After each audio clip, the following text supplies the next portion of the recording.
आए दिन 2-2 3-3 घंटे ट्रैफिक जाम रहता था। अब ये रोड्स रिपेयर होने और बनने की वजह से गुजरात की आवाम खुशहाल सफर गुजारेगी। ये पैसे तो पहले भी रिलीज किए जाते थे, गवर्नमेंट देती थी, लेकिन लगते नहीं थे, दाएं बाएं हो जाते थे, अपने मफादात के लिए यूज कर लिए जाते थे। चौधरी सालिक हुसैन साहब और चौधरी शाफी हुसैन साहब आवाम की खिदमत के लिए दिन रात मेहनत कर रहे हैं। मेहनत जो अब दिखाई भी दे रही है। कचहरी चौक, जेल चौक, रहमान शहीद रोड और इसके अलावा जुर्ले पैलेस से लेके बोलावाला पुल तक जो एक रोड है, ये वो सड़क है जो 200 देहात को आपस में मिलाती है। तामीर का काम शुरू कर दिया है। कुछ ही दिनों में आपको मेगा प्रोजेक्ट्स भी अनाउंस होते नजर आएंगे और मुकम्मल होते नजर आएंगे। मैं Hafiz Aqeel Jaleel, political secretary to Chaudhry Salik Hussain sahab, आज आपकी खिदमत में हाजिर हुआ हूँ। वो कुछ बातें जो आपके नॉलेज में होनी चाहिए। हम चौधरी सालिक हुसैन साहब और चौधरी शाफी हुसैन साहब के कहने के मुताबिक, चौधरी ज़हुरुल्लाह शहीद और चौधरी शुजात हुसैन साहब के विज़न के मुताबिक अपने मफादात से वालातर होकर अवाम की खिदमत के लिए दिन रात मेहनत कर रहे हैं। मेहनत जो अब दिखाई भी दे रही है और आगे आने वाले दिनों में दिखाई भी देगी। जिस तरह कचहरी चौक, जेल चौक, रहमान शहीद रोड और इसके अलावा जुर्ले पैलेस से लेके बोलावाला पुल तक जो एक रोड है, वो तकरीबन 1.6 किलोमीटर है, जो काफ़ी अरसे दराज से आवाम के लिए मुश्किल का बाइस बनी हुई थी कि उधर लोगों का गुजरना बहुत मुश्किल था। ट्रैफिक हर टाइम जैम रहती थी और लोग गुजर नहीं पाते थे। एक ये वो सड़क है जो कम से कम 200 देहात को आपस में मिलाती है और इससे 200 देहात के लोग फ़ायदा उठाते हैं। और अभी इंशाल्लाह जिस तरह उसकी तामीर का काम शुरू कर दिया, एक साइड उसकी मुकम्मल हो गई है और दूसरी साइड इंशाल्लाह ईद के फ़ौरन बाद मुकम्मल हो जाएगी। इस पर तकरीबन 3 करोड़ रुपए की लागत आई है। ये पैसे तो पहले भी रिलीज़ किए जाते थे, गवर्नमेंट देती थी, लेकिन लगते नहीं थे, नज़र नहीं आते थे, वो दाएं बाएं हो जाते थे, शायद अपने मफादात के लिए यूज़ कर लिए जाते थे या कहीं और यूज़ कर लिए जाते थे, लेकिन पब्लिक इंटरेस्ट में काम होता था वो होता नहीं था और ना नज़र आता था।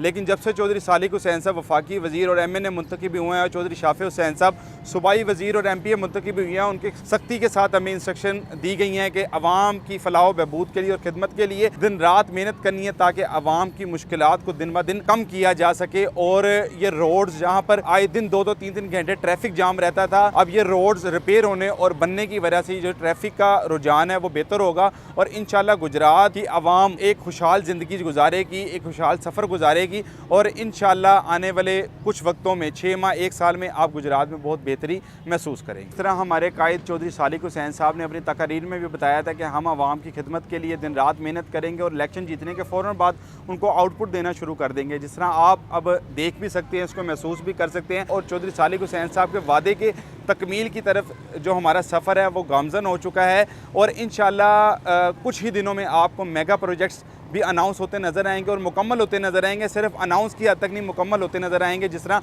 सर्विस मोड से लेके बोले वाले पुल तक ड्रेनिंग सिस्टम का इशू है, सड़क का इशू है, इंशाल्लाह इसको भी हम बेहतर बनाएंगे और इसके लिए मजीद जितने भी फंड दरकार होंगे इंशाल्लाह चौधरी सालिक हुसैन साहब और चौधरी शाफी हुसैन साहब गवर्नमेंट से बात करके वो फंड्स को रिलीज़ करवाएंगे और इंशाल्लाह इन सड़कों को बेहतर से बेहतर बनाएंगे ताकि आवाम इधर आसानी से सफ़र कर सके। ज़हुरुल्लाह शहीद साहब के रवायात को बरकरार रखा हमेशा चौधरी शुजात हुसैन साहब ने और चौधरी शुजात हुसैन साहब के रवायात को बरकरार रखते हुए चौधरी सालिक हुसैन साहब और चौधरी शाफी हुसैन साहब जो वफाकी वज़ीर और सूबाई वज़ीर हैं, दोनों भाई, उन्होंने हमें इंस्ट्रक्शन किया कि आप 24 घंटे इधर मौजूद रहें गुजरात की आवाम के लिए। हम अपना एक सर्विस मोड पे ऑफिस बनाया हुआ है, एक फवारे चौक पे ऑफिस बनाया हुआ है और ज़हुरुल्लाह पैलेस में भी हमारे बंदे बैठते हैं और मैं बजाते खुद चौधरी सालिक हुसैन साहब के हुक्म के मुताबिक 24 घंटे इधर मौजूद हूँ कि आवाम के छोटे मोटे बड़े छोटे मसाइल को सुनूँ और मेरिट बेस पे रेवेन्यू डिपार्टमेंट में या जो पुलिस का डिपार्टमेंट है उसमें हम लोग मेरिट को लेकर आएँ और मेरिट पर लोगों के काम हो। इस खास मूवमेंट में मैं आपको एक ख़ास बात करना चाहता हूँ, एक ख़ास पैगाम आप तक पहुँचाना चाहता हूँ कि कोई भी शख्स अगर आपको वो चौधरी सालिक हुसैन साहब का सेक्रेटरी या किसी भी सूरत में आपसे कोई पैसे की डिमांड करता है बाहर जाने के लिए, इधर ट्रांसफ़र पोस्टिंग के लिए या रेवेन्यू डिपार्टमेंट में तकसीम के लिए या आपकी ज़मीनों की खुर्द-बुर्द होने के सिलसिले में, तो आप कभी भी किसी वक्त भी मुझसे भी रब्ता कर सकते हैं। चौधरी सालिक हुसैन साहब से डायरेक्ट रब्ता कर सकते हैं और उनको बता सकते हैं कि कौन आपका नाम यूज़ करके क्या कर रहा है, क्योंकि चौधरी सालिक हुसैन साहब की साफ़ इंस्ट्रक्शन है कि मेरे नाम पर अगर कोई किसी अवाम से किसी भी काम से मुतल्लिक पैसे मांगता है तो मुझे बताएं, मैं खुद भी कार्रवाई करूँगा और कानूनी कार्रवाई भी उसके ऊपर करवाई जाएगी।